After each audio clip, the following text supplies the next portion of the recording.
ఇప్పుడు ఎలా దీనికి స్టెప్ బై స్టెప్ ప్రాసెస్ ఏముంటుందంటే, ఫస్ట్ మీ ప్రొఫైల్ ఎవాల్యుయేషన్ చెక్ చేసిన తర్వాత, ఆ రిపోర్ట్ వచ్చిన తర్వాత సేమ్ మీకు ఎక్స్‌ప్లెయిన్ చేసిన తర్వాత మనం ప్రాసెస్ మూవ్ చేస్తామండి. ఓకే. దీనికి ఫస్ట్ స్టెప్ వచ్చేసి ఈసీఏ అనేది జరుగుతుంది. ఈసీఏ అంటే ఎడ్యుకేషన్ క్రెడెన్షియల్ అసెస్మెంట్. ఓకే. మీ ఎడ్యుకేషన్ డాక్యుమెంట్స్ ఏవైతే మీ హైయర్ ఎడ్యుకేషన్ డాక్యుమెంట్స్ ఏవైతే ఉన్నాయో అవన్నీ మీరు సబ్మిట్ చేయాల్సొస్తుంది. ఓకే. అవి సబ్మిట్ చేసిన తర్వాత అదొచ్చేసి ఆల్మోస్ట్ మనకి అంటే కేస్ ఆఫీసర్ మీకు ఒక చెక్ లిస్ట్ పంపిస్తారు. ఆ చెక్ లిస్ట్ ప్రకారంగా మీరు మీ ఎడ్యుకేషన్ డాక్యుమెంట్స్ అన్నీ మీరు సెండ్ చేస్తూ ఉండాలి. వన్స్ అది మనం వెస్‌కి సబ్మిట్ చేసిన తర్వాత అది అది 30-45 డేస్ ఆఫ్ టైం పడుతుందండి, వాకింగ్ డేస్. ఓకే. వన్స్ ఆ రిజల్ట్ వచ్చిన తర్వాత ఆ లోపల మీకు మా ఎక్సెల్ఆర్ సైడ్ నుంచి మీకు ఐఎల్స్ ట్రైనింగ్ అని జరుగుతుంది. ఇప్పుడు కెనడాకొచ్చేసి మనం ఐఎల్స్ రాసుకోవచ్చండి, జనరల్, పీటీ కోర్ కూడా రాసుకోవచ్చు. కొత్తగా చాలామంది పీటీ కోర్ కూడా రాస్తున్నారు. వాళ్ళ స్కోర్ కూడా వస్తుంది. ఇక్కడ ఏం జరుగుతుందంటే చాలామంది స్టూడెంట్స్ కానీ, క్లయింట్స్ కానీ నాకు చెప్తారు ఏంటి అంటే, సార్ ఐఎల్స్‌కి చాలా రావడం లేదు కదా, చాలా టఫ్ అంట కదా. సార్ మినిమమ్ రిక్వైర్మెంట్ ఐఎల్స్ అనేది 6 అండి, బేసిక్ రిక్వైర్మెంట్. ఈవెన్ ఇప్పుడొచ్చేసి మనకి తెలుగు మీడియం స్టూడెంట్స్ కూడా అది రాస్తున్నారు. ఓకే. చాలామందికి జనరల్ ఐఎల్స్ కాబట్టి అది ఈజీగా వస్తుంది. జస్ట్ 1 మంత్ ట్రైనింగ్ మీరు పర్ఫెక్ట్‌గా అటెండ్ అయ్యి అది నేర్చుకుంటే ఈజీగా ఐఎల్స్‌లో మీరు స్కోర్ చేయొచ్చు. ఐఎల్స్‌లో కూడా ఇప్పుడు చాలామంది ఇంకోటి ఏమంటారంటే ఐఎల్స్‌లో 8777 ఉంటేనే మనకి పీఆర్ వీసా వస్తది, లేకపోతే రాదు. అంత ఉంటేనే అప్లై చేయాలి అని చాలామంది మైండ్‌లో ఇవి చాలా క్వెషన్స్ అనేది ఉంటాయి. ఎందుకంటే ఇది డిఫరెంట్ ప్రోగ్రామ్స్ ఉంటాయండి. మోర్ దెన్ 6 వచ్చినా కానివ్వండి ఈచ్ మాడ్యూల్‌లో మనకి వేరే వేరే ప్రొవిన్సెస్ కెనడాలో ఉంటాయి. ఓకే. దాని తగ్గట్టు ట్రైనింగ్ మీకు ఇస్తాం. ఫస్ట్ ఎవాల్యుయేషన్‌లోనే తెలిసిపోతుంది మీకు ఎంత ఐఎల్స్ రిక్వైర్మెంట్ అనేది. ఎందుకంటే ఒకవేళ మీ స్పౌస్ కానీ మీకు సపోర్ట్ చేస్తే ఐఎల్స్‌లో ఆ పాయింట్స్ కూడా మీకొస్తాయి.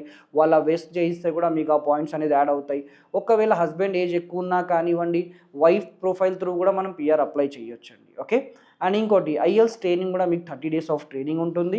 ప్రొఫెషనల్ ట్రైనర్స్ ఉంటారు. వాళ్ళు గైడ్ చేస్తారు. వన్స్ మీకు ఐఎల్స్ ఎగ్జామ్ అయిన తర్వాత, ఓకే, మీకు స్కోర్ అనేది రిక్వైర్మెంట్ వచ్చిన తర్వాత మీ ప్రొఫైల్ అనేది మూవ్ అవుతుందండి. ఓకే. ఎక్స్‌ప్రెస్ ఎంట్రీ పూల్‌లో. ఆ పూల్‌లో మనకి 3 ప్రోగ్రామ్స్ ఉంటాయి. ఓకే. ఆ 3 ప్రోగ్రామ్స్‌లో ఫస్ట్ వచ్చేసి మనకి ఎఫ్ఎస్‌డబ్ల్యూ ఉంటుందండి. ఎఫ్ఎస్‌డబ్ల్యూ అంటే ఫెడరల్ స్కిల్ వర్కర్. ఎగ్జాంపుల్‌గా మీకు అర్థమయ్యేటట్టు చెప్పాలి అంటే సెంట్రల్. మనం కెనడాలో ఎక్కడైనా ఉండొచ్చు, ఎక్కడైనా వర్క్ చేసుకోవచ్చు. బట్ దీనికి ఒక ర్యాంకింగ్ సిస్టమ్ ఉంటుంది. దానికి ఒక సీఆర్ఎస్ స్కోర్ అనేది ఉంటుంది. ఆ సీఆర్ఎస్ స్కోర్ కూడా మనకి ఎక్కడ తెలుస్తుందంటే మీ ఎవాల్యుయేషన్ రిపోర్ట్‌లో మీకు ఎంత సీఆర్ఎస్ స్కోర్ వస్తుంది కూడా మనకు దగ్గర తెలిసిపోతుందనమాట. ఓకే. దాన్ని బట్టి మనం ఈ ప్రాసెస్ చేస్తాం. ఓకే. ఈ ఎఫ్ఎస్‌డబ్ల్యూలో మన ప్రొఫైల్ పిక్ కావాలి అంటే వాళ్ళు ఐఎల్స్ చూస్తారు, మన సీఆర్ఎస్ రిక్వైర్మెంట్ చూస్తారు. ఓకే. వన్స్ ఆ సీఆర్ఎస్ స్కోర్ మన ఐఎల్స్ మ్యాచ్ అయింది అంటే మీ ప్రొఫైల్ ఎఫ్ఎస్‌డబ్ల్యూ నుంచి పిక్ అవుతుంది.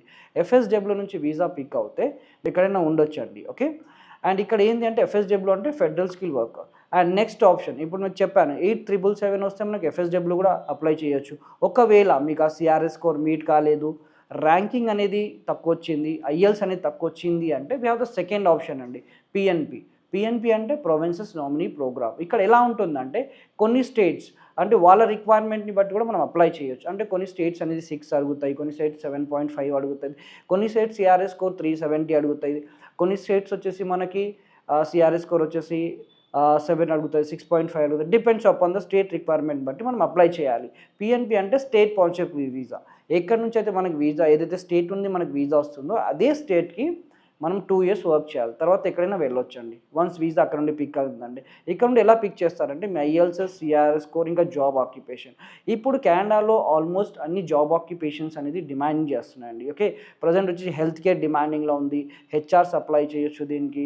దాంతోపాటు ఐటీలో ఆల్ డొమైన్స్ అండి. అంటే ఐటీ కానివ్వండి, నాన్ ఐటీ కానివ్వండి, అండ్ కొంతమంది డెవలపర్స్ ఉంటారు, క్వాలిటీ ప్రతి ఒక్కళ్ళు దీనికి అప్లై చేయొచ్చు. ఈవెన్ సేల్స్ అండ్ మార్కెటింగ్ కానివ్వండి, నర్సెస్ కానివ్వండి, ఓకే, ఏ ప్రొఫైల్ అయినా కానివ్వండి కెనడా పీఆర్‌కి అప్లై చేసుకోవచ్చండి.